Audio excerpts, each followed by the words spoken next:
Bismillahirrahmanirrahim. Assalamualaikum warahmatullahi wabarakatuh. Alhamdulillahi rabbil alamin. Wabihi nasta'inu ala umurid dunya waddin. Wassalatu wassalamu ala rasulillahi wa ala alihi wa ashabihi wa man tabi'ahum bi ihsanin ila yaumiddin. Anak-anak yang soleh dan solihah, apa kabarnya pada pagi hari ini? Mudah-mudahan senantiasa diberikan kesehatan dan kekuatan oleh Allah Subhanahu wa taala, dan juga kesabaran, semangat ya untuk terus mencari ilmu walaupun di tengah masih di tengah pandemi atau wabah di tengah-tengah kita ini. Mudah-mudahan Allah jauhkan kita semua, keluarga kita, kerabat kita, saudara kita, sahabat-sahabat kita, guru-guru kita dari penyakit wabah ini. Amin ya Allah ya rabbal alamin. Anak yang solih dan solihah, hari ini Ustadz kembali hadir ke ruang dengar, kembali hadir melalui video pembelajaran ini untuk sama-sama melanjutkan tentang materi kita di kelas 4 itu, yaitu tentang infak ya. Kita masih belajar tentang infak. Kita telah belajar kemarin tentang pengertian infak dan juga ketentuan infak, dan juga tentang belum gue hikmah ya, tentang simulasi infak ya, simulasi infak. Nah, insya Allah pada ini kita akan melanjutkan tentang hikmahnya seperti apa. Tapi sebelum kita lanjutkan, silakan bukunya disiapkan, dibuka halamannya ya, pelajaran 2 tentang infak, dan kita mulai dulu dengan membaca doa di awal ya. Sama-sama dalam hitungan ketiga, ta'awudz, basmalah, dan doa untuk mencari ilmu. 1, 2, 3. A'udzu billahi minasy syaithanir rajim. Bismillahirrahmanirrahim. Rabbi zidni ilma warzuqni fahma. Ya Allah, berikanlah aku tambahan ilmu dan berikanlah aku pemahaman. Amin. Amin Allah ya rabbal alamin. Baik anak-anak yang soleh dan solihah, kita lanjutkan. Nah, sebelum dilanjutkan, kita lihat materi yang kemarin kita sudah pelajari. Kita geser dulu. Ya. Kita telah belajar tentang pengertian infak, ketentuan infak, dan juga simulasi infak. Ya. Apa pengertian infak? Apa itu? Infak itu adalah pemberian atau membelanjakan, memberikan atau membelanjakan. Ya.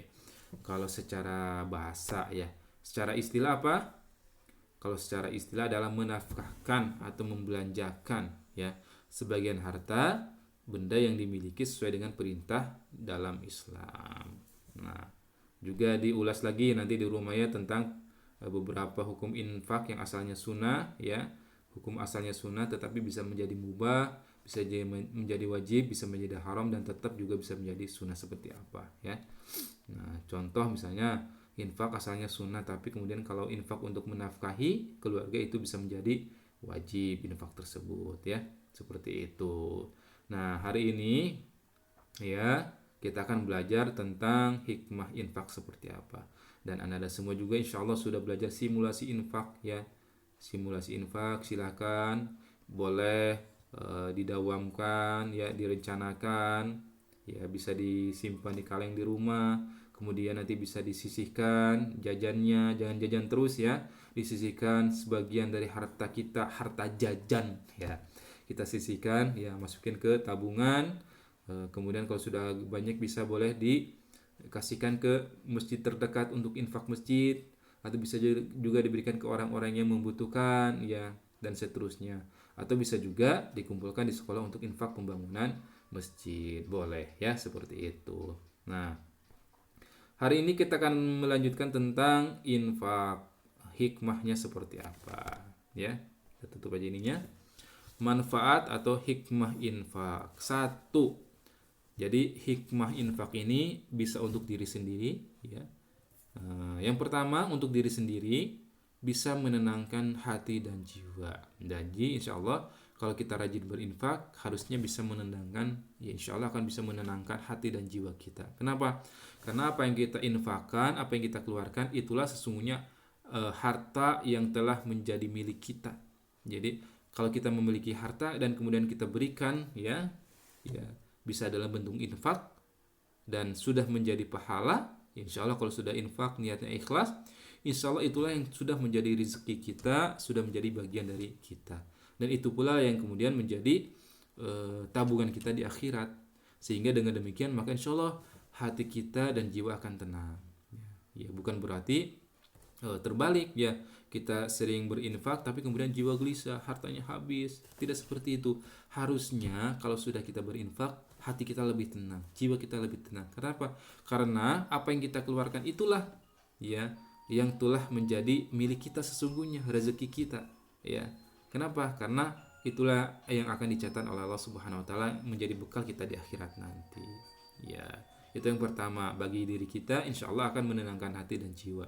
Yang kedua, membuat hati bahagia. Kenapa? Bagaimana tidak bahagia? Apa yang kita berikan? Yang pertama tadi sudah dijamin ya balasannya oleh Allah Subhanahu wa taala ya. Dan dicatat sebagai amal soleh dengan catatan niat kita ikhlas ya. Seperti itu, dan itu sudah menjadi milik kita, tentunya akan menjadi bahagia dan kita akan temukan nanti di akhirat balasannya dari Allah Subhanahu wa taala. Dan juga akan bahagia kalau kita melihat apa yang kita berikan itu kepada orang lain, khususnya menjadi orang itu senang, bahagia, tentu hati kita juga bahagia. Dan kemudian juga insya Allah menambah keberkahan ya, dan juga memanjangkan usia ya, menambah keberkahan artinya apa yang kita dapatkan, rezeki yang kita dapatkan menjadi tambah-tambah kebaikan. Berkah itu adalah tambah-tambah kebaikan, sehingga apa yang kita berikan menjadi berkah ya bagi diri kita ya, artinya kita bertambah baik ya karena kita menginfakkan sebagian harta kita itu. Kemudian selanjutnya menambah keimanan dan mendekatkan diri kepada Allah Subhanahu wa taala. Insyaallah berarti kalau kita sudah bisa praktek infak ya, sudah bisa rajin berinfak, insyaallah berarti keimanan dan kita sudah bisa semakin mendekatkan diri kepada Allah Subhanahu wa taala. Artinya kita sudah semakin beriman kepada Allah Subhanahu wa taala karena mengimani pahala balasan yang akan diberikan oleh Allah kepada orang yang beribadah. Termasuk salah satu bentuk ibadah adalah infak, seperti itu. Sehingga kemudian mudah-mudahan dengan berinfak kita menambah keimanan dan mendekatkan diri kepada Allah. Yang selanjutnya mudah-mudahan juga ini menjadi kepuasan batin ya.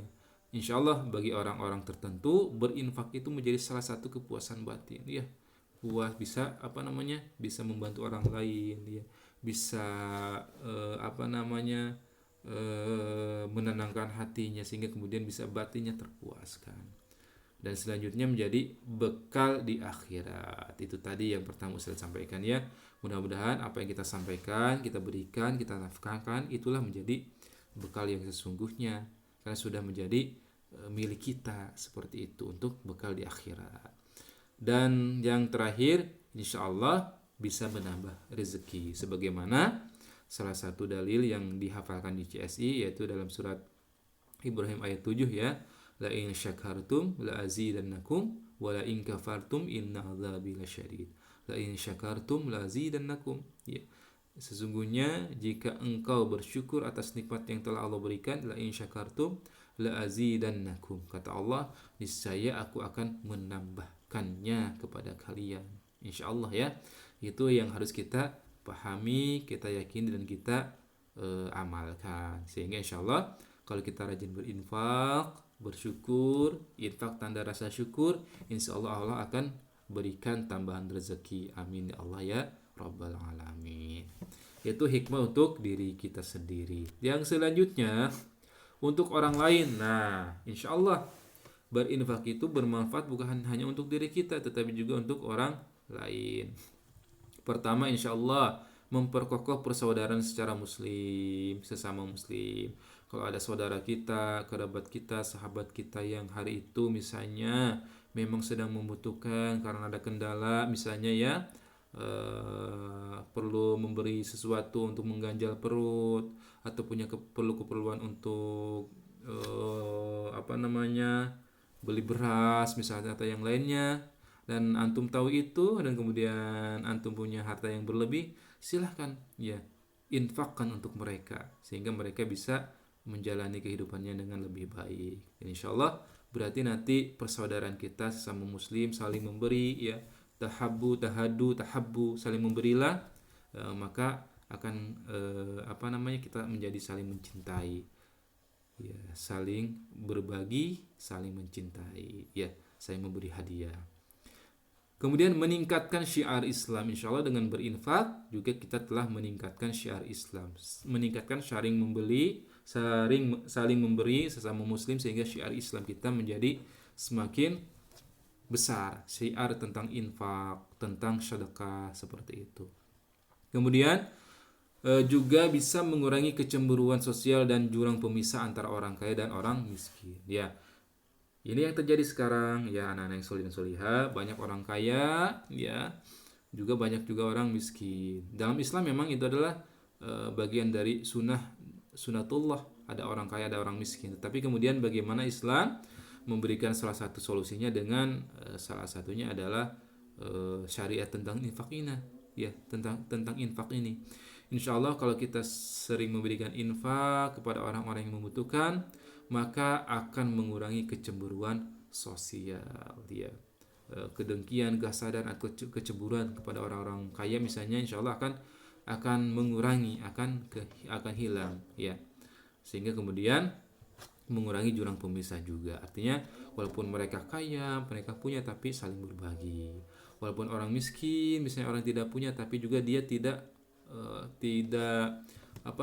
tidak senantiasa berharap kepada orang, kepada manusia, tapi hanya berharap kepada Allah. Tapi kemudian akhirnya Allah membolak-balikan hati orang kaya sehingga dia bisa menafkahkan, memberikan, ya, sebagian hartanya diberikan kepada orang lain. Insyaallah ini bisa mengurangi kecemburuan sosial.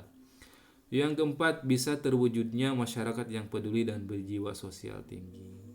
Kalau sudah saling berinfak, insya Allah, ya, berarti kepedulian kita, ya, khususnya jiwa sosial kita juga menjadi lebih tinggi, ya.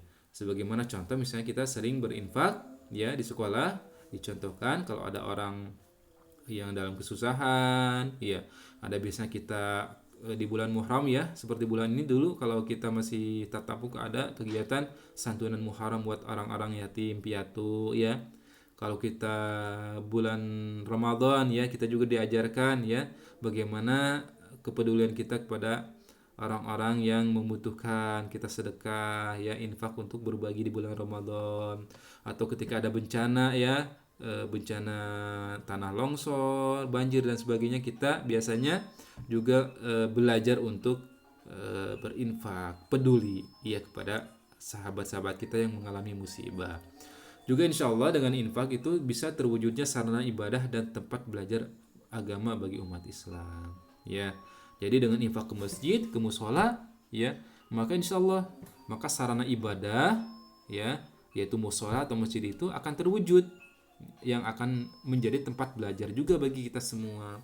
Jadi infak untuk pembangunan masjid, bisa untuk keramiknya, bisa untuk pintunya, bisa untuk semennya, atau bisa untuk sekedar memberi makan yang kerjanya juga boleh, bisa memberikan gorengan, roti misalnya untuk yang kerja. Insya Allah itu juga bagian dari infak, bagian dari kerjasama untuk mewujudkan sarana ibadah.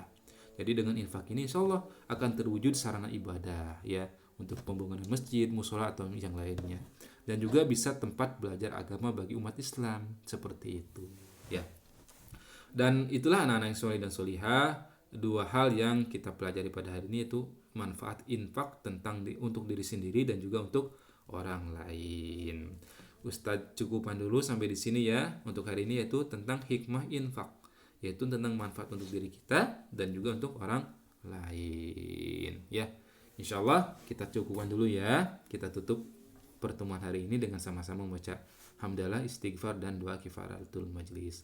Alhamdulillahirabbil alamin. Astaghfirullahaladzim. Subhanakallahumma wa bihamdika asyhadu an la ilaha illa anta astaghfiruka wa atubu ilaik.